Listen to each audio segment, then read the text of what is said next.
morning. This is Jackson Rose. I'm Jackie Rose, your host. It's March, and I have a new episode for you. An episode that has had so much life in the making of it. And then I sit here and I need to tease out the story for you, which is a lot.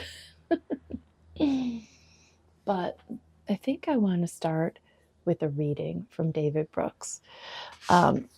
He has this new book out, How to Know a Person.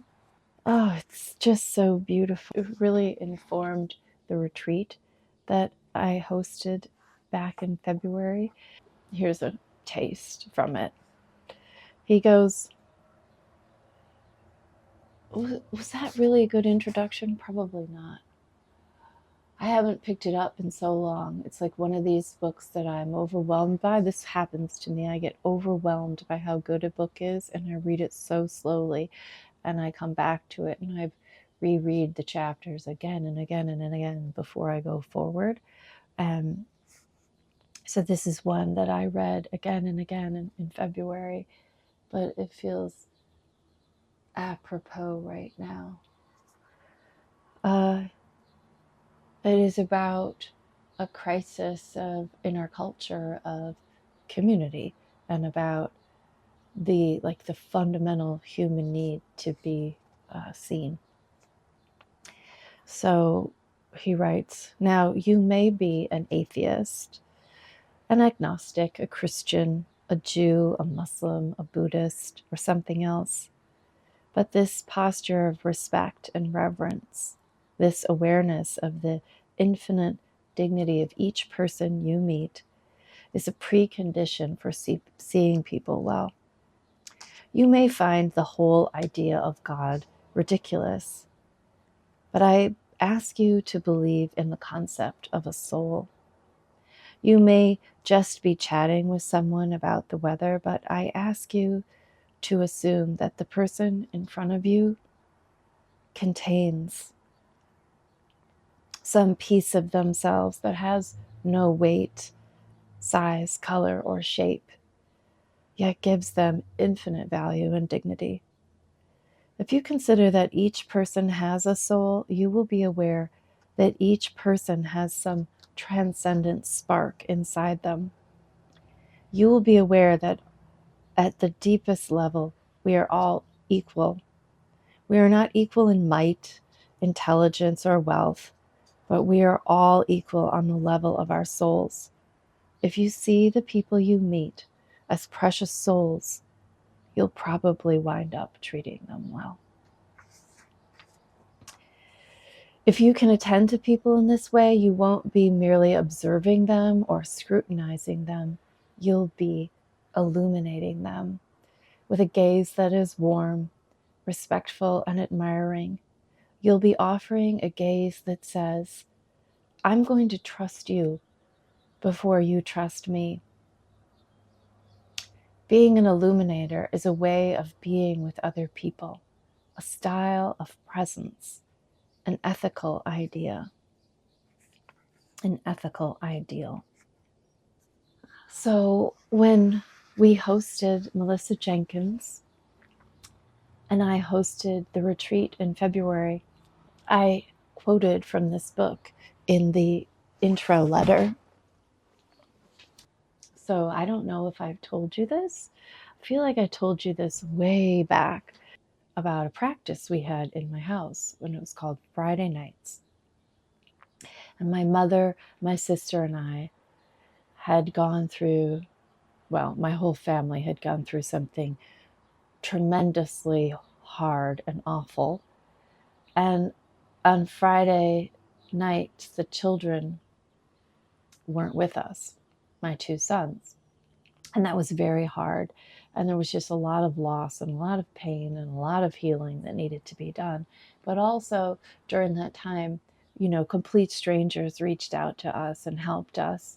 It was a time where we were broken and there was an impossible amount of pain to digest, and people just stepped in. And It was so beautiful. You'd come down and somebody would bring you food, and you already had food and you didn't want them to feel bad. So you hid it in the oven, I remember. I remember waking from a nap and seeing somebody from Little League out raking my leaves, someone I barely talked to. And so we hosted these Friday nights, and we invited everybody we knew, every woman we knew, like about 110 people, say. That's not maybe that many, but if I practiced yoga next to you, if you were my favorite librarian, if I just met you at a coffee shop, we would say to people, we host these Friday nights. You're welcome to come. It's every Friday. And I'd get home from work, and so would my sister, and my mother was retired, and we would clean and cook, and there would be a meal, there would be flowers, there would be fire, there would be candlelight, there would be dessert, and we never knew who was going to come. We didn't organize that. We just said, we'll be ready for you. And when people came, it wasn't who we chose, it wasn't who we wanted, it was who needed to be there. And it felt very much like a sacred act to host, to perform xenia like the Greeks. Zeus was the god responsible for xenia, for hosting. And it was, you are welcome, and we want you here, and how delightful you are. And so my mother, my sister, and I could shed everything that was going on with us and just take care of people. And it was always like a dozen. It was never 110 and never 120 or whatever. It was always, we always had enough food. And it was always this wonderful mix of women who only knew one of us, and then would just arrive and be held and trusted. And I guess I would say the retreats were very much like that. As the retreat that I just hosted, people came from all over, and I guess it's not an understatement to say that it was transformative, and it's not an understatement to say I did not expect that. I did not expect. I guess I just discovered, I know this is me talking about me, and they had an experience. They came to Madison. They, for some odd reason, some calling, they came to Madison, Wisconsin in the middle of winter and spent a few days with strangers, and we loved each other. It was amazing. It was amazing creating space that was so intimate, and but in a very respectful way, in a very come and go as you please way. But it was all created through this lens of seeing people without judgment, being seen, being listened to, being received. So all of the activities were around this quieting and this seeing, and not performing, but really sharing our creative selves. And so women came and they talked about their knitting, they shared their knitting, they talked about projects that have been successful, projects that have not. But ultimately, the goal, along with getting the color analysis and the look at the silhouettes and choices they've been making, is to really plant their knitting in their souls, in their hearts, in their need for self-expression. And the belonging wasn't that we were all making the same thing. The belonging wasn't that. The belonging was, we're all on the same path. We're all being intentional together. We're all exploring, risking. We're all reflecting on our choices. and also the context within which we knit. Because the thing that I don't want through a podcast is to think, oh, I like what she's making, and I like her, and if I make that, I will feel how I feel when I see her. Because chances are you may, but you may not. And ultimately, the highest, best thing is to feel so rooted in yourself, which is a practice. And it takes a community that understands that. So that's what we were building. Amy Palko came in and zoomed about astrology and the ascendant signs and how we show up and how that might impact some of our choices. She was so beautiful and spot on.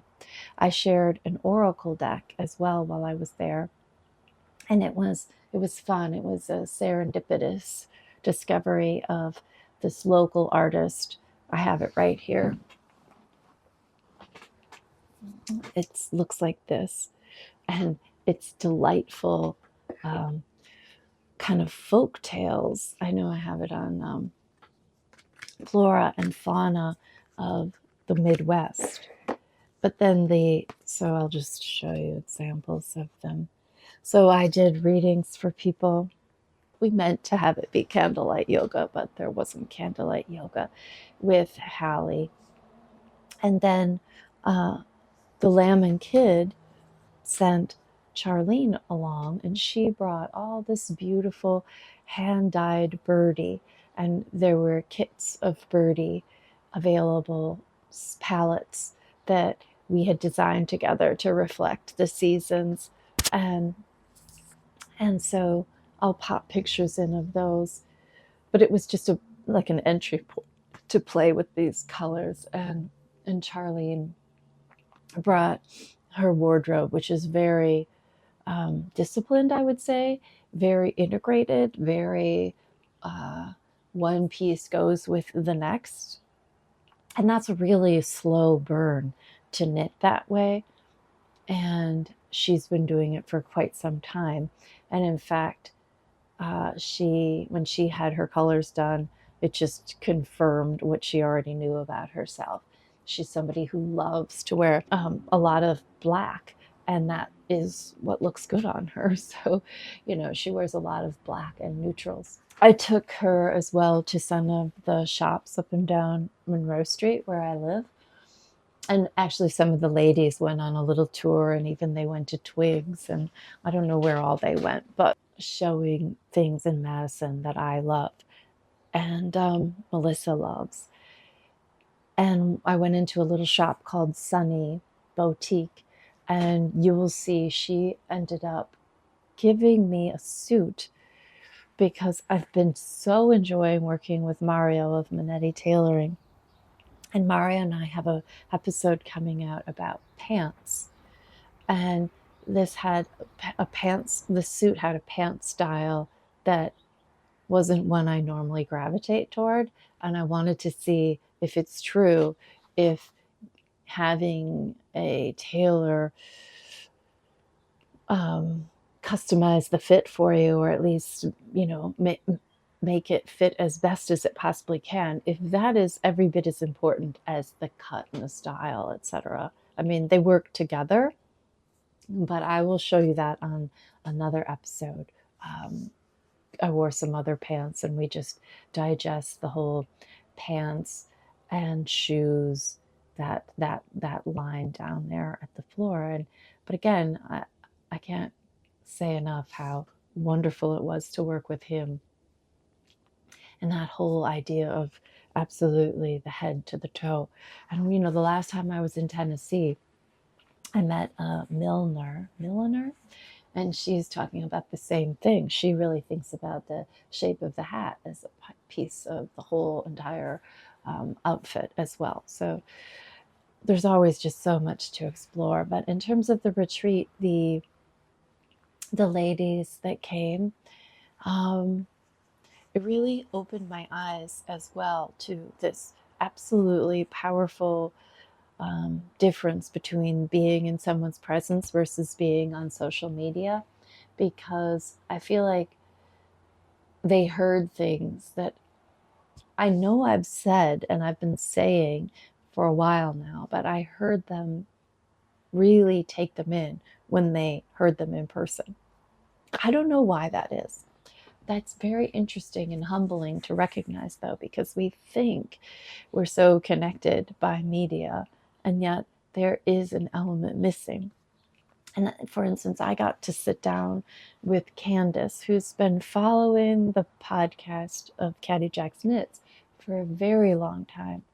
But getting to sit down and I can just multiply this times everybody who came and sit down and talk with her and go back and forth. I mean, I don't want to waste your time telling you it's seemingly so obvious, but it's completely different. Which leads me to another one of my, I guess, shortcomings, weaknesses, whatever, is when I put out a podcast, I'm giving it to you, I'm talking to you, and then I know that you write back in the comments, you write things back to me, and I love reading what you write back to me, and yet I don't always write back. I don't continue the conversation in writing. It's just energetically, it's very hard for me. I'm just starting to understand myself. I operate on a certain wavelength that takes a lot of energy for me to be in, and so it's hard for. I could make small talk back easy, but I tend to not be that turned on, lit up by small talk. So I tend to want to really, talk to you about who broke your heart and why you love your mother or whatever it is. And so I apologize that my comments back maybe seem minimal or non-existent, but it doesn't mean that I'm not acknowledging you in reading you and reflecting on what you have to say and taking it in, because I take in everything that is, comes back to me. I take it all in. Again, I felt really proud, I suppose, surprised and proud, because I felt like what I did and I'm using I statements, what we did, but I have to claim my part in it. And my part in it is that I established some values that we could gather around, values that people could tune in to and say, I'm drawn to that or I'm not drawn to that. And I'm willing to keep ringing that bell of those values and see who comes. And they came, and we had again, words, beautiful, transformative time where people were so loving and kind to each other. And I have plans to have one of our participants join on the podcast, share sort of like what's happened in her knitting since she's gone to the retreat. And of course, they all want a second retreat. And I think they all started a Facebook group, and so I'm excited for that, because it isn't a complete event. It is a beginning. I would say it's an awakening. It's very, at least it is for me. And if you're not drawn to it and not interested, by all means, pass it on by. Pass it on by. It was really fun to see the trust. It's just no small thing. All these women gathering, no makeup on, just their raw, naked, not naked, but naked faces, and just looking in a mirror with other women around them. The color and the light and the surprise and the reaction to it. It was just really what we used to come together in a loving way, to come together in a way to recognize that we are bodies with souls, and that color and creativity are ways to express something of our spirit. And and we didn't take selfies, we didn't even knit. We talked, and we were quiet together, and we listened to each other, and we walked, and we ate delicious food. Of course, the feedback was that there needed to be more delicious food, which is fine. Um, but I just want to, thank you so much if you came, and thank Melissa and her team for showing up and doing the color analysis, and Amy Palko, of course, and Hally, who did the yoga with us. And then, of course, the hotel itself was just lovely. It was such a lovely place to host the event. So we are definitely interested. It was just, it would, honestly, it would be foolish not to do it again, because it was so good. It was so, it was such a different offering from what I've experienced before. And I just feel very called to share it, if, and the fun thing about that, if it's a calling, it doesn't matter who answers the call. It doesn't matter if it's popular. It doesn't matter if, 600 people want to do it or one, because it has value, and it's making a difference in your own life, and it from the inside out. So whatever, it's not being, I don't know it from the outside in. I mean, I know that the feedback, I could read you the feedback, and it was glowing. But that feels like a sales pitch, and I don't really want to pitch it. I think I want to show you who I am and how I knit, and then if and when we decide to offer it again, it was so much about your knitting choices, and knitting to knitting a wardrobe, and knitting things that integrated with each other, and being very deliberate, and turning away from kind of this fountain of noise, and turning inside to what you love. So today I'm wearing a knit like that. This is an old knit of mine, and it's the Lawrenson sweater by Lily Kate Makes, and it's in the Kokon yarn. And this one, and then I'm going to stand up and show you something, because it's with the cutest little like sailor pants denim, which have the funny little pockets, which I just needed to show you.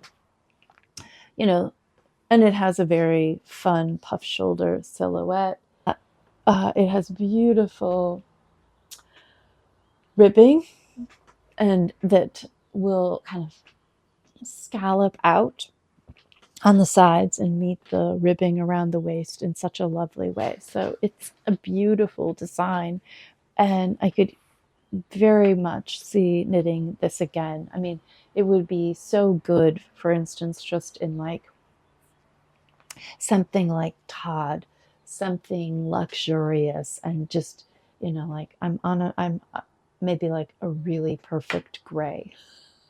It's so funny. But that's just, something about this to me says, or like the night, this like a soft, beige. I know, whatever. I'm not going to apologize. I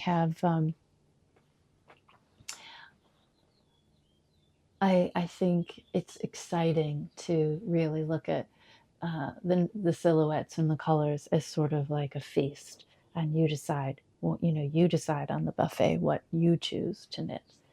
So I'm going to show you some knits, but I also think I'm going to break this episode up into. I'm going to film it over a couple of days, because I have so much to say about the knits, and I don't want to like get exhausted and peter out, and that sometimes happens. Plus, on this day, I happen to know that it's beautiful and the birds are singing, and it's going to rain. So I need to take my walk. And I guess I want to say something about that as well. Hold on. This book, Matter and Desire and Erotic Ecology, is another one I'm reading right now. And it basically is about Eros and love being, trying to describe the principles of cells and birds in the air, etc., as a drive toward being singular and merging and dissolving. That is a terrible summary of the book. It's a German philosopher writing it, and has all this poetry laced through it, and he wrote it in an Italian village, and it is such a gloriously sensuous, rich, beautiful take on our engagement with the environment and our capacity to be enriched by it. And I guess I will say I notice in my own life, like absolutely every time I take a walk, and I know you know this too, I just surrender. I am taken in by all the things, the sky, the trees, the birds, the air, the light, the plants, and the people I pass by, and I am transformed. Every walk, I am transformed on the walk. I, if I don't take a walk, I become much more fragile, much more brittle, much more contracted emotionally, spiritually, physically, in all those ways. So I do want to put a plug in and say that if you are drawn to my creative practice at all, one of the things that it is truly fed by are the walks. And I'm not telling you anything that many of you don't know, but I also just want to name it here because it is where ideas just come and land in your, that you weren't looking for. It is where a problem is resolved. It is kind of like a waking sleep walking for me. And so it's very important in my creative practice. And I will give you an example of that. This is the half and half triangle wrap. And then I kept making them over and over and over and ended up making something I call a SoHo square. And it has really, really beautiful geometry. I mean, the geometry is nothing I invented. It is Pythagorean, the proportions, but I did have to think about it. And it was a eureka. Like, it was a simple thing, but it's so right. So this is Linen Quill. I think this one is called Rose Granite. And on my last episode, I was trying to, and I know I have a microphone on, so I'm going to be careful of not, I was trying to decide what colors to pair with rose granite. And I decided to, first I was listening to Leon Bridges, and I was listening on Spotify, and there was Leon Bridges, and he was laying on a rug, and it was all very 50s. You know, this is the color of that first album he did. And there was some shag carpet, and there were blue dots, and it just was like, because my other color is a blue. And I decided, oh, I'm going this way, this traditional way. I've been very into, shockingly, but I've been very into burgundy these days, ever since fall. And you'll see more of that. But this is the original half and half triangle wrap that I gave away, and I thought how fun to put it in there, but I wasn't sure. So first, I always had wanted to do a red and pink one. I knit with that pink, that peony pink, and it just kept not feeling right. And then I went for a walk, and I walked by, I was in New York, and I walked by when you go through the West Village into SoHo, which is like bliss for me, being there, walking around there. I love it. And I walk there. I mean, basically, I always walk that route because there's a bakery that has my favorite chocolate chip cookies that Debbie Korb introduced me to by Dominique Ansel. So I'm always going that way. And there are these townhouses. And I guess Debbie's pointed out to me that Anna Wintour lives in them. And there, and when I walked by, I looked up and I saw that they were these colors. And so I ripped the pink out and I said, that's it. That's what I'm doing. I know I have a microphone on, so I better be careful. But here it is.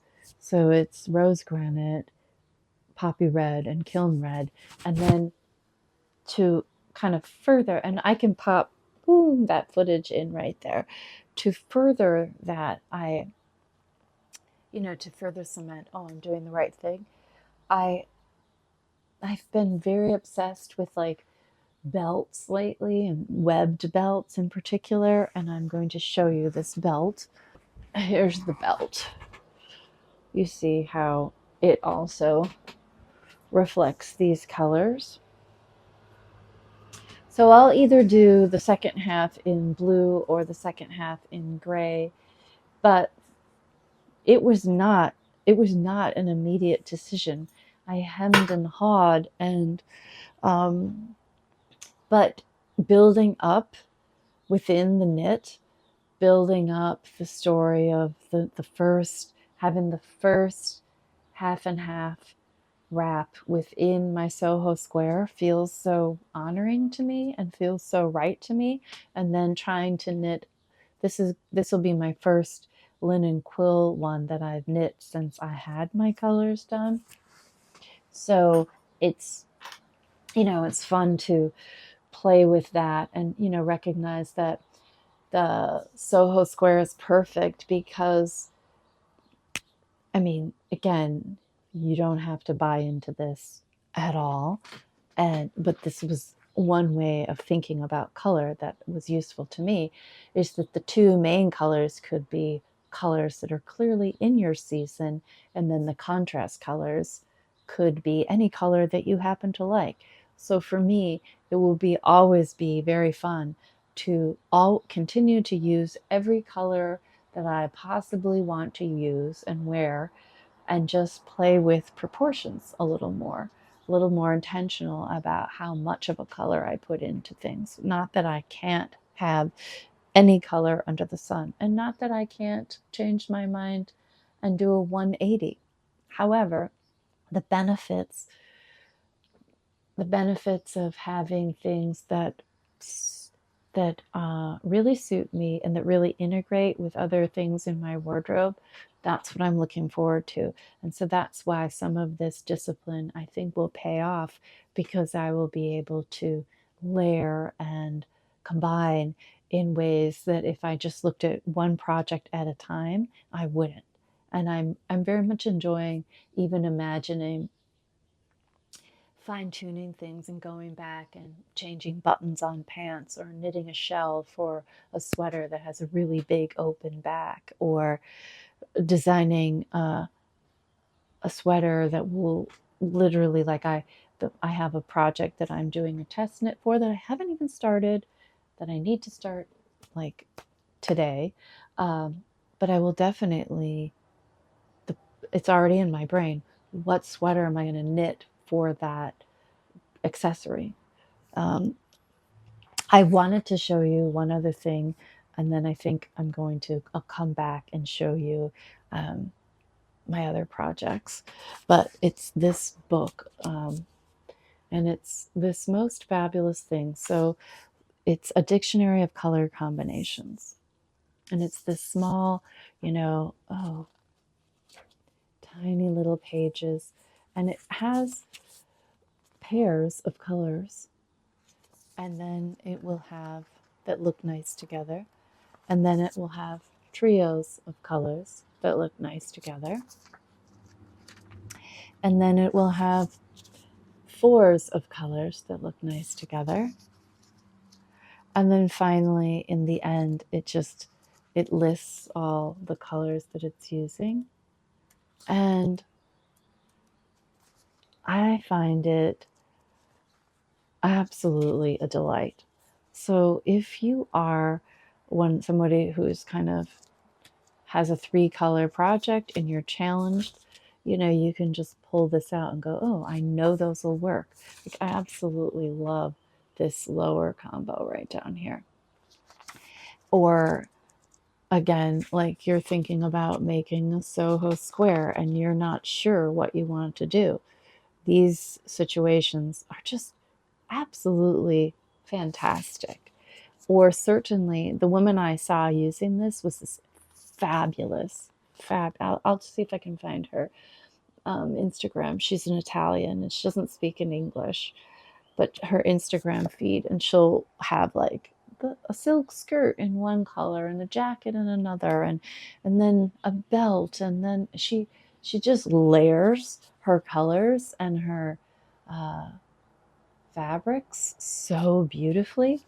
So I thought this was a tremendous tool, the dictionary of color combinations, that I wanted to share with you. Okay, I'm gonna go take that walk, and I will be back. There'll be future me coming down the pike. All right, thanks for hanging out. Okay, I wanted to show you the snow crocus so far. I have modified the sleeves in the same way. And I picked up, here's a great place that you can modify. You can pick up more stitches or fewer stitches. Of course, I picked up more stitches just so I wouldn't get any holes in the underarms, and then I decreased them away. The other thing is, as soon as I get over my bust, I could decide to go down from a 9, maybe go down to an 8 in this area. I'm going to be making this snow crocus more fitted than the last one, because what I find is I wear a lot of high-waisted pants, and I like to be attentive of where the sweater's going to meet those pants. And so at this point, though, it is just knitting around in pattern, and it's very straightforward. The sleeves are I did the tubular bind off, and I put those modifications on my Patreon just to show you. This has the folded over neckline, and it is Birdie and Elmer cookie, Birdie shoe combined. It's quite warm and wonderful. I honestly feel that I will wear this constantly. I feel like it's just such an easy, wonderful knit. I think I'll wear it more than the first one, even though the first one's a beautiful color. I'm very drawn to this color, and I love this neckline so much with the folded over collar, and I love the long sleeves. It was funny,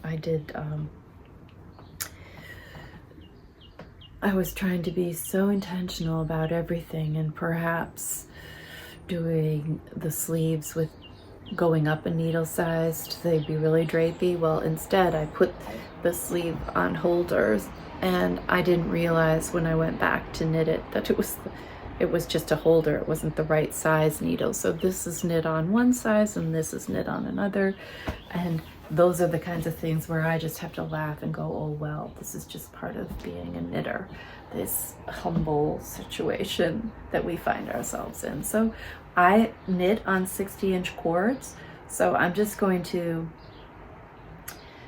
keep trying it on.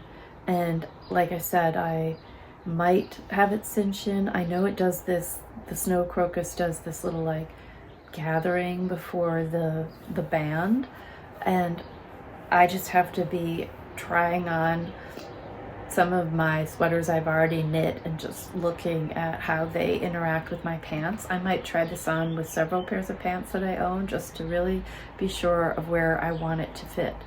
So, but this is all, at this point, this is just finessing. This is my choice. I can add stitches, take them away, change needle sizes, do all those things to customize it for myself. Okay, I'm back. I walked, and it's clouding up, so it was kind of perfect timing for me.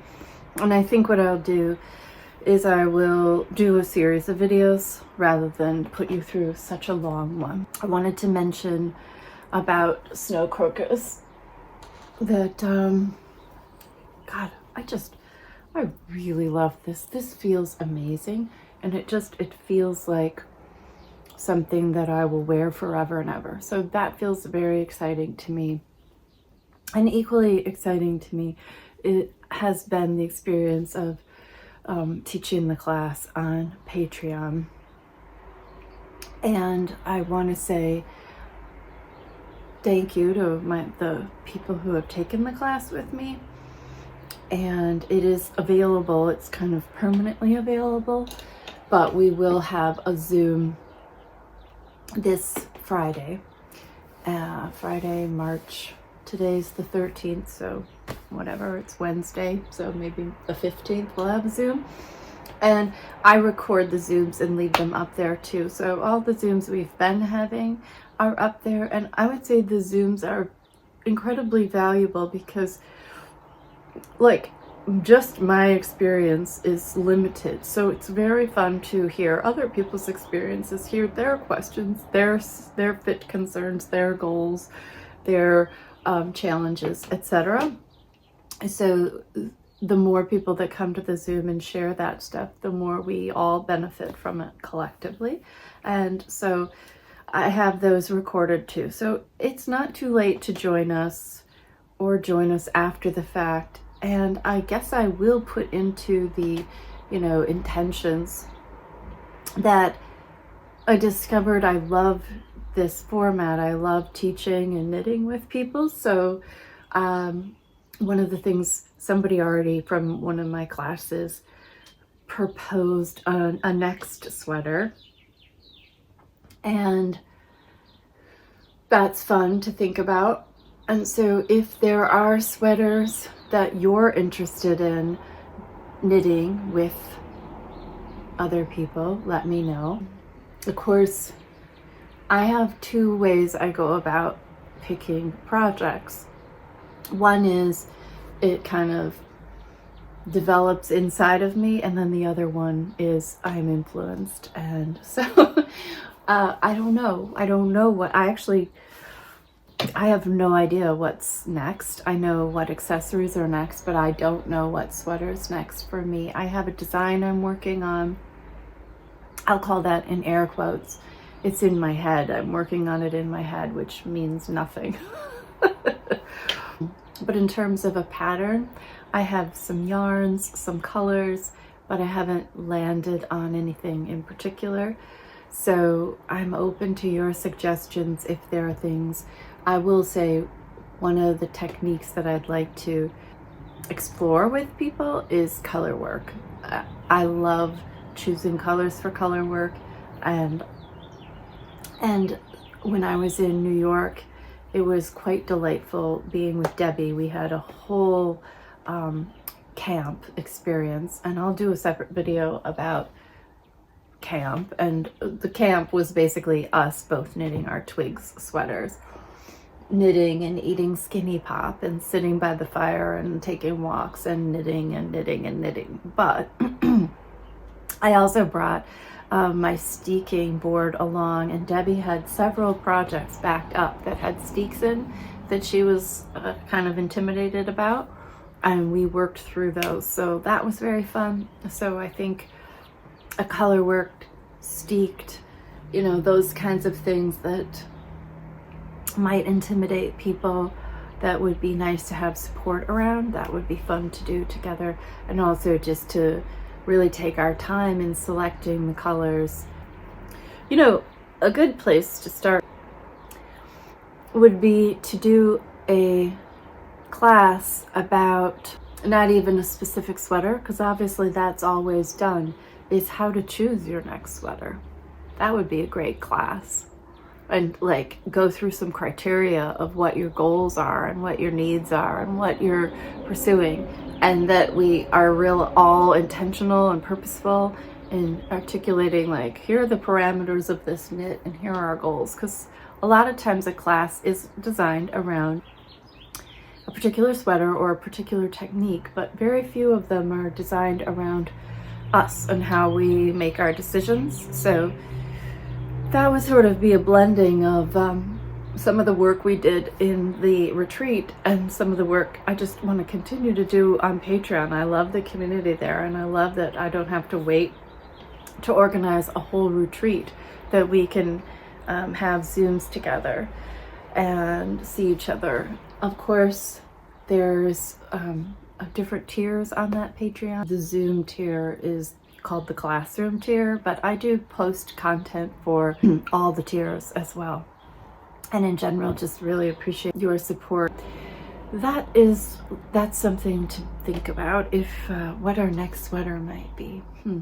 Okay, well, thank you for turning in now, and I have 2 more videos just like ready to go for you about tailoring this suit and pants and the twig sweater, and then I'm looking forward to making one with one of the participants in the retreat to show you how they experience what she's done with her knitting and making since that encounter. So thank you for joining me today, and I will talk soon. Okay, bye.